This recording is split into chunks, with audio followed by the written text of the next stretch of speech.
السلام علیکم رحمۃ اللہ وبرکاتہ۔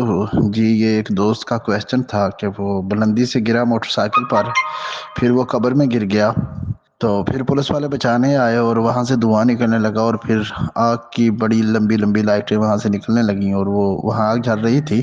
تو پہلی چیز تو یہ ہے کہ یہ بندہ کہیں چلان سے بھاگا ہوا، پولیس والے اس کے پیچھے تھے اور وہی بس خوف رات کو ذہن میں آ گئی بات۔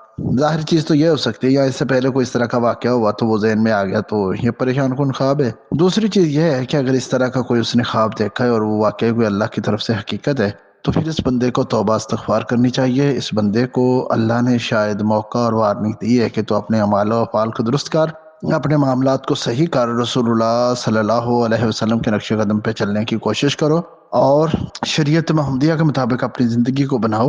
اگر بندہ اس دین شریعت کے مطابق نہیں چلتا تو پھر حقیقت ہے کہ یہ قبر، رسول اللہ صلی اللہ علیہ وسلم نے فرمایا تھا کہ جہنم کے گڑھوں میں سے گڑھا ہے اور جنت کی کیاریوں میں سے ایک کیاری ہے۔ تو جو اس نے قبر کو دیکھا آگ بلتے ہوئے، تو ہو سکتا ہے کہ اللہ نے حقیقت میں اسے اس کی قبر کا منظر دکھا دیا ہو کہ تیرے ساتھ یہ معاملہ ہونے والا ہے، بندے تو توبہ کر۔ ویسے تو ہر کسی کو ہمیں توبہ کرتے رہنا چاہیے، استغفار اللہ تبارک تعالیٰ سے کرتے رہنا چاہیے، مگر اس طرح کا کوئی بھی خواب دیکھو تو خصوصی طور سے اللہ تبارک تعالیٰ سے معافی مانگنی چاہیے کہ اللہ تو ہمیں دنیا اور آخرت کے فتنوں سے محفوظ فرما۔ دعا کرنی چاہیے اللہم انی اعوذ بک من عذاب القبر ومن عذاب النار واعوذ بک من فتنۃ المحیا والممات واعوذ بک من فتنۃ المسیح الدجال۔ اللہ تبارک تعالیٰ میرا اور آپ کا دنیا اور آخرت میں حامی و ناصر ہو۔ جزاک اللہ خیرا۔